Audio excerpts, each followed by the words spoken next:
discreetly. One aspect that we're addressing, back to Mayor Neary's point, is the issue of developing capacity and filling holes in capacity, particularly at the local level, and sometimes in the territory and with the Commonwealth.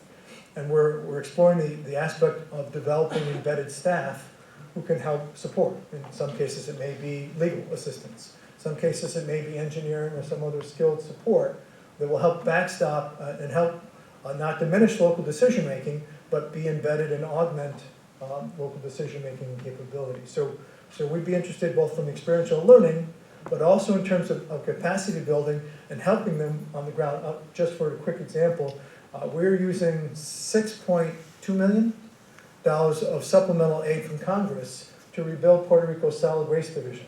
They don't have the ability right now to permit a compliant landfill cell, let alone talk about recycling, reduction of debris. And so we are building that with federal funds, and we're contemplating the aspect of possibly embedding staff to help support and help them do a basic function. Not long term, but just to help stabilize. I'm sorry, Mary. Just one thing that I would add, because the internship program that I talked about, it's not disaster related, but it's sustainability related. Yeah. And it has been funded through private philanthropy, which is only for a certain period of time. So we've been trying to encourage the private sector. In Indiana, we have a lot of students that can't find jobs in Indiana because the private sector doesn't incorporate sustainability as a valuable thing. So now that we're trying to encourage that, well, you know, Cummins Engine can kick in a little money for their extern, and each year we've tried to expand that a little bit. David. If I may, it's just because it's a continuation of the earlier point. So, hi. So I'm from the State University of New York, from the system administration, so I work under Chancellor Johnson, and had the pleasure to work in the coordination of the Puerto Rico Task Force with President Rodriguez and President Alfoltes. And we were the ones responsible, under the Chancellor's leadership, for overseeing the SUNY, the same work that we were doing with our CUNY colleagues. We didn't have the advantage of already having a system-wide service corps, so we have things to learn with our CUNY colleagues. But we were able to deliver 500 students over the course, more than 500, it was actually more like 1,500, or more like 1,000 over the course of these 2 years. And so one of the things that we're concerned about, of course, is just what you raised of sustainability. But the other thing is the training aspect that you really pointed to, and I've heard others say it as well, but you pointed to it, Mayor Neary, is we want to be deploying resources who are prepared to act. And so we have our College of Homeland Security here, as everyone knows, and we also have our Institute for Disaster Mental Health at New Paltz. And UNICEF USA was the funder in the first response effort of SUNY and CUNY of New York Stands, and we all benefited from them, as Santos knows, from their support. We're working with them to do some micro-credentialing of students and others in the community around these capacities of disaster response and disaster recovery. And so both with the New Paltz folks and with the UAlbany folks, with Dean Griffin and others. So we're hoping to sort of tie that into a fundraising effort, but I just wanted to raise that for your attention, and we'd love your input on that as things evolve. Can I talk to that? You know, a lot of people, when you hear that the president declares a disaster and makes presidential money available, in the Stafford Act, it provides for 75% of the federal share and 25% of the local and state share. So my history in New York is that, you know, Hurricane Irene, Pete, we received 100% share because we used a different funding. But here's the thing about volunteers, as Pete can tell you. If we bring volunteers to our community, and that makes up, those volunteers count towards our share of that cost share. So it's important because it's mutually beneficial. We need the volunteers. We need to do it in an organized manner and have people who are well trained. On the same token, there's a benefit for us when we do that because that helps our local share when we don't have that kind of capital, time of emergency. So it's a mutual benefit, and I'm willing to work with anybody on that. So this is Santos. I mean, you guys are both doing a great job right now, which is exactly what needs to happen. Is you need to speak about it. And secondly, I want to commend all the students from SUNY and CUNY. They were great people we met. I keep in touch with some of the folks that I went down there with, and just they gave it their all to be down there. And I'm gonna be honest, we were worried as tradespeople of saying, we have a kid, and in the industry, in the building trades, no matter how old you are, you're a kid, right? Including you and everyone here on the panel, right? It's just what it's called, right? Everyone's a kid. So we were very, very worried about the potential of someone being harmed and someone being up on a roof and not being properly trained. But I gotta tell you, they were excellent. They were prepping stuff. We taught them how to use certain tools of the trade. They were absolutely dynamite. Thank you guys for everything that you guys put together and vetting all of those students that actually participated with us personally on that forefront. Thank you guys. They had tremendous benefit, these students, their lives were transformed. Can I just say, I was one of the first students to go. I stayed on the maritime ship, so thanks for your work and thanks for the compliment, I guess. Thank you. Thank you. So a couple points, I'm sorry, go ahead, sir, please.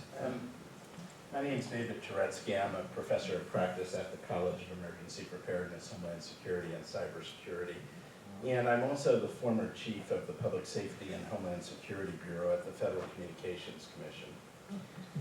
Most of the critical infrastructure in the United States is not in the control of local governments. It's owned by the private sector. And it's to the tune of 80 to 90%. Most people who have an emergency in the middle of a hurricane or anything else will try to use their cell phones to call 911. Local governments are not permitted to regulate the cell phone companies. They don't have any required avenues, to the best of my knowledge, for information to be furnished on the status of the service that each of the companies is providing. And so it has a very big impact on the individual's ability in a community to get help. After Sandy, we saw that there were vast differences in the performance of the cell phone companies. That one of them in particular had a strategy that enabled them to hold service continuously available, and others chose different strategies with less investment, and their services did not remain available to the same degree in Sandy. The FCC collects that information but wasn't permitted to share it under the law with the public. So from the public's perspective, they can't determine and compare the performance of the cell phone companies. The FCC proposed a change to that, but ultimately backed off and said, well, if the cell phone companies will at least give us aggregate information by county so that counties can get some situational awareness on the overall state of the industry, that'll be enough for us. And so the responsibility of the companies and the accountability of the companies to stand up and let the public see the result of the choices they made was invisible. Now, when it comes to local communities, there's federal preemption about the placement of cell sites, and you don't get to determine what equipment's there. Sometimes local governments are obstacles, and they don't allow generators and other support to be put in to keep it up. But what I want to ask is, with so much of the infrastructure in the hands of private companies, how does that play, and how does that affect, do you think, your ability to respond? Private-public partnerships, I'm all for them, but the companies absolutely have refused to reveal their individual status because they don't want consumers to be able to compare. I have a couple observations. So I'll be wearing several hats. I'll be wearing my local official hat. I served 15 years alongside Kevin as a local official in Schoharie County. And again, as a member of the State Assembly for 6 terms and 21 years of staff, the whole issue of regulation versus critical services. So the point that you raised is that's noteworthy, and I think that's worth exploring with my staff and take back to the federal families, the issue of recognizing that despite the private investment, that the cell communication piece is a critical piece of infrastructure and is also incredibly important for emergency response and maintaining the validity of that system, and the functionality should go beyond just the private sector engagement. So your point's well taken. Back to the private-public partnership, and I'll borrow from our engagement, Kevin knows about this, and during Irene and Lee, we had a situation where we had 18 inches of rainfall within a 24-hour period in the Catskills. We had water flowing over the New York City reservoir in Gilboa at 135,000 cubic feet per second, rivaling Niagara Falls, holding back 24 billion gallons of stored water. Immediately downstream was another 5 billion. Yeah, 5 billion, yeah, With the 5 New to York 6 Power, billion. with the New York Power Authority. Both of those systems were isolated and unable, very limited ability to reach our emergency response. And those systems, I was on the ground with Kevin, when the city of New York called and said we're facing, what was it, B? What was the category? Oh, category better, so yeah. Category B, which, again, the translation was imminent failure Uh-oh. of the system, at which point we let the alarms up. But the premise was we had very limited ability, and in the meantime, part of that was the power authorities' backup generator had failed, their release of the gates had failed, of the Tanner gates, and we were looking at the release of some 30 billion gallons of water as a pulse, which would have taken out the entire Schoharie Valley, would have taken out Amsterdam, for those who know this area, would have worked its way through Schenectady and Albany as a 40-foot tidal wave moving at the speed of a freight train. But the whole premise was the communications capability was non-existent at that point. And so in a partnership, we worked, my office and others, Kevin part of this, with the Power Authority to leverage some Power Authority funding to install cell phone communication capabilities in towers, then was further picked up on by the carriers to create at least a line of communication resilient line of communication along that critical corridor. So part of it may be local government, public sector, identifying needs, looking for ways to partner, provide some capital money, encourage the investment. But the piece that you hit is the regulatory aspect, which I think that bears some discussion. And again, go beyond just administrative, it also would require legislative involvement, both state and federal. Yeah. So Let alone the changes in the FCC regulations for 5G. correct. We have no say over that as a local official, It's a good none point. whatsoever.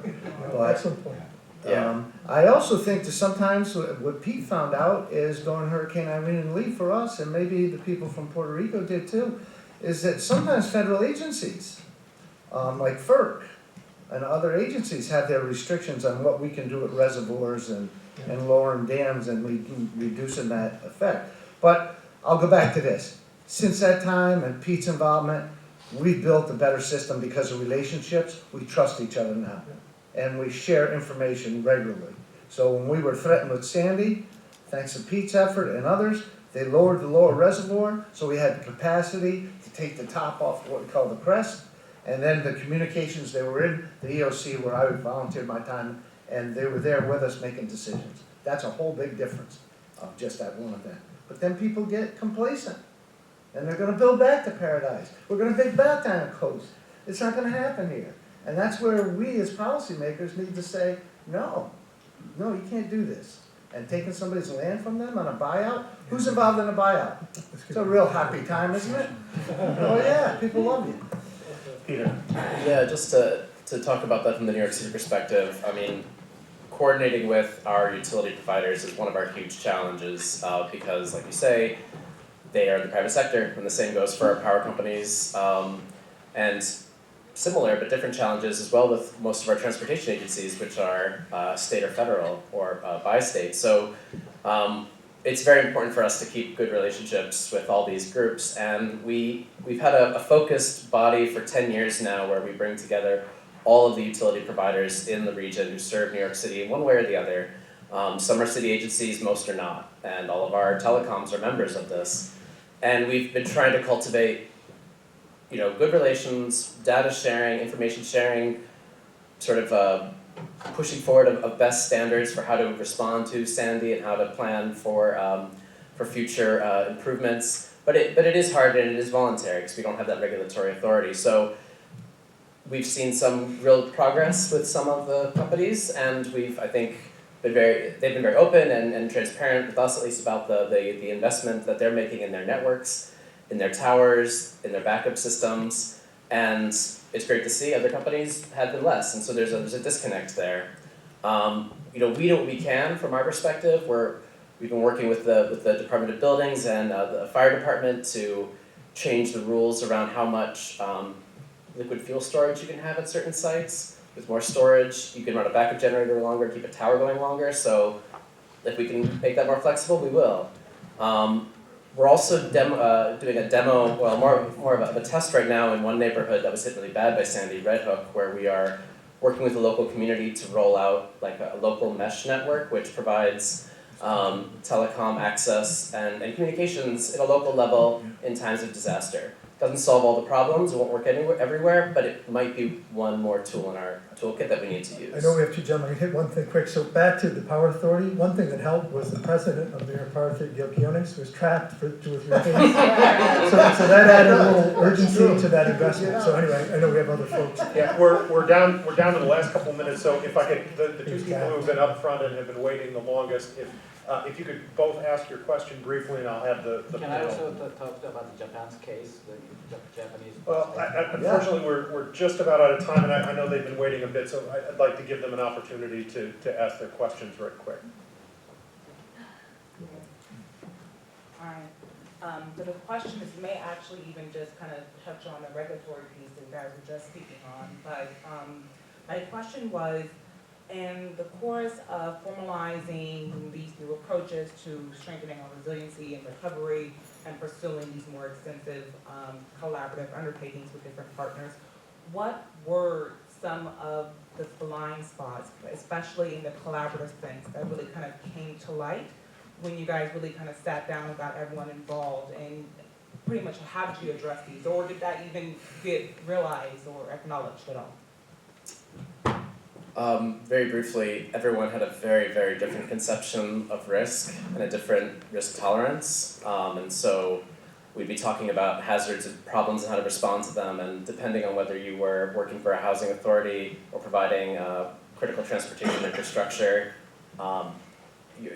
your goals and ideas and your tolerance for accepting risk around the next storm was just totally different. And it was difficult to take the same climate data and the same projections and say, how do we use this? How do we use and knowledge of past events, and how do we make decisions around that? And so we've had to be nimble in our policy making around resiliency because different levels of investment are going to be needed for different agencies. And so that's the very short answer, but it's being willing to listen to these agencies, understand their priorities, their needs, and then making policy to speak to those. Has there been like a case example or a case study where you think that's like a success story from that, or a particular approach or strategy that was used?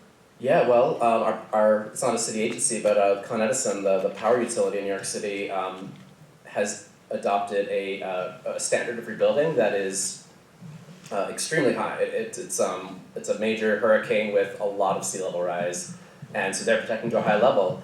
And that makes sense for them because when they go out, the impacts are enormous, and they also have a certain amount of infrastructure, and it's infrastructure, people don't live there. So they've adopted a very, very conservative stance, and that makes a lot of sense.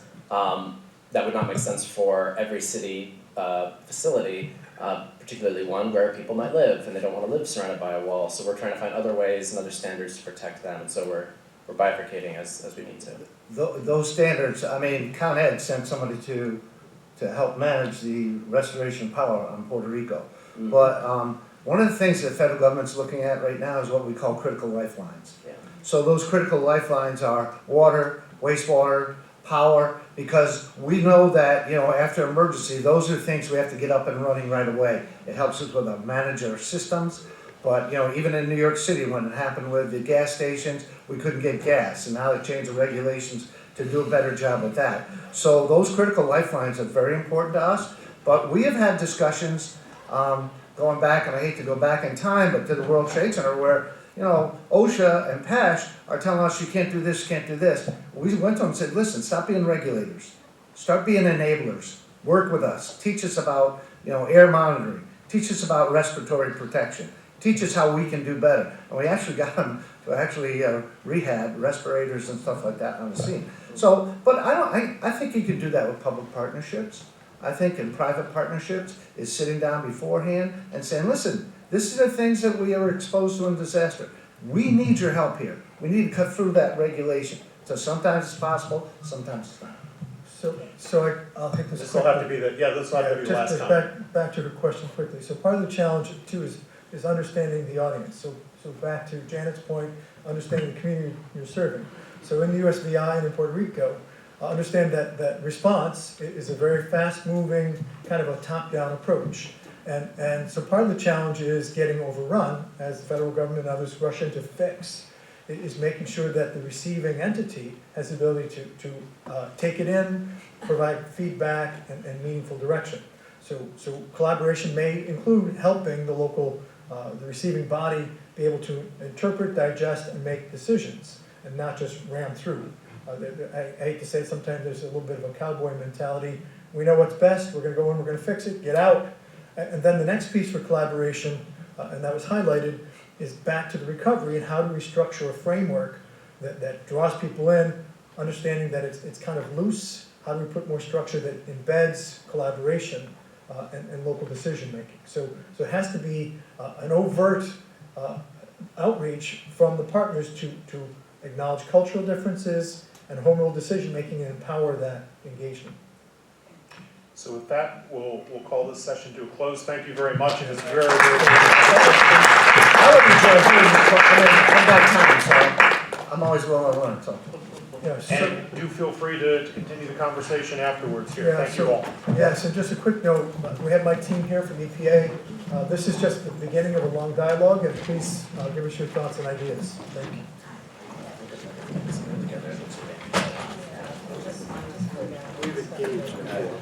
Thank you for your moderating.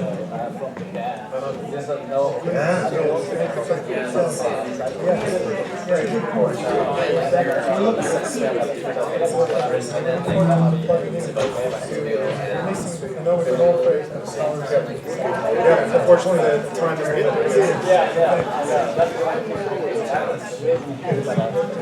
I do want to hear about Run out of time. There's a lot So I'm going to give you my card now, and we're tied into.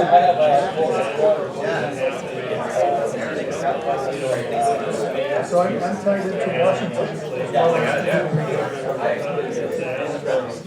Thank you so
Right.